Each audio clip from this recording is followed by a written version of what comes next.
नमस्कार दोस्तों, स्वागत है आपका मेरी चैनल प्रज्ञान पर। आज का हमारा टॉपिक बहुत जरूरी और बहुत कॉमन है।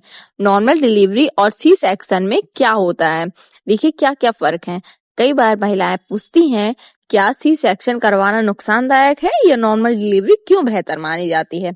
तो चलिए जानते हैं दोनों डिलीवरी के बीच का असली फर्क, उनके फायदे और नुकसान, और कौन सी डिलीवरी किस स्थिति में जरूरी है। नॉर्मल डिलीवरी क्या होती है। सबसे पहले हम बात करेंगे नॉर्मल डिलीवरी की। नॉर्मल डिलीवरी में बच्चा माँ के प्राकृतिक रास्ते यानी यूनी वेजाइना से जन्म लेता है। यह शरीर की एक नेचुरल प्रक्रिया है जो बिना सर्जरी के होती है, बिना ऑपरेशन के। इसमें माँ के शरीर में यूट्रस में गर्भाशय के संकुचन कॉन्ट्रैक्शन होते हैं, जिससे बच्चा धीरे धीरे बाहर निकलता है। नॉर्मल डिलीवरी के क्या क्या फायदे होते हैं। सर्जरी नहीं होती है, इसलिए रिकवरी जल्दी हो जाती है।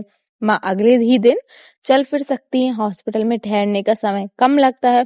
बच्चे को तुरंत माँ का दूध पिलाना आसान होता है। शरीर पर कोई बड़ा निशान, स्ट्रेच मार्क्स नहीं रहता है। कुछ मुश्किलें भी हो सकती हैं।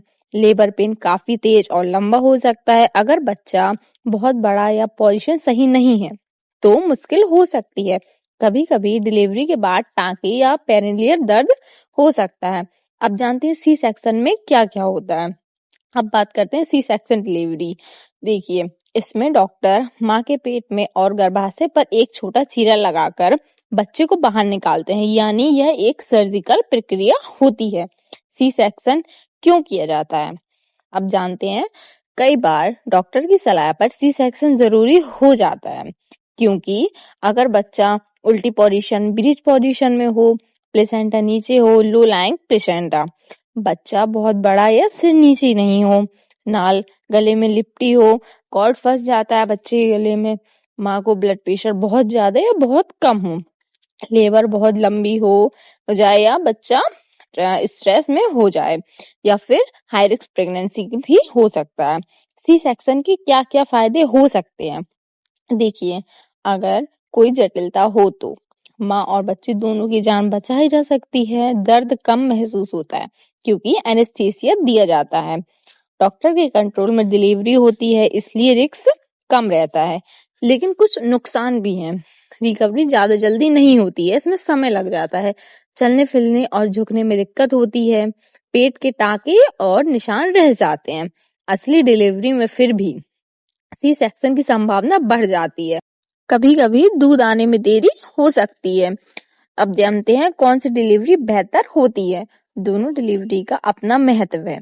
नॉर्मल डिलीवरी बेहतर इसलिए मानी जाती है क्योंकि यह शरीर की प्राकृतिक प्रक्रिया है और माँ जल्दी ठीक हो जाती है, जल्दी रिकवर कर लेती है। लेकिन आप किसी कारण से नॉर्मल डिलीवरी या माँ और बच्चे को खतरा है तो सी सेक्शन सबसे सुरक्षित विकल्प है।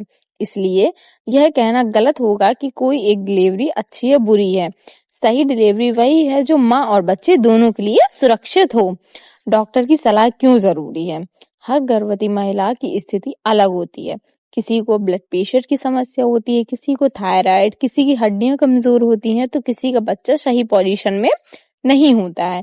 इसलिए डिलीवरी का तरीका डॉक्टर तय करते हैं। हमेशा उनकी सलाह पर ही बिलीव करना चाहिए। कभी भी सिर्फ डर या सोशल मीडिया में दबाव के आकर सी सेक्शन या नॉर्मल की जिद ना करें। तो दोस्तों, अब आपको पता चल गया होगा कि नॉर्मल डिलीवरी और सी सेक्शन डिलीवरी में क्या अंतर है। अब कौन सी डिलीवरी जरूरी है, याद रखें। हर माँ का शरीर अलग होता है, हर प्रेगनेंसी अलग होती है। अपना लक्ष्य सिर्फ एक होना चाहिए, सुरक्षित माँ और सुरक्षित बच्चा। तो आई होप आपको मेरी वीडियो अच्छी लगी होगी। अगर आपको मेरी वीडियो अच्छी लगी हो तो वीडियो को लाइक करें, चैनल को सब्सक्राइब करें। अगर आपके मन में कोई डाउट है तो आप कमेंट सेक्शन में कमेंट कर सकती हैं।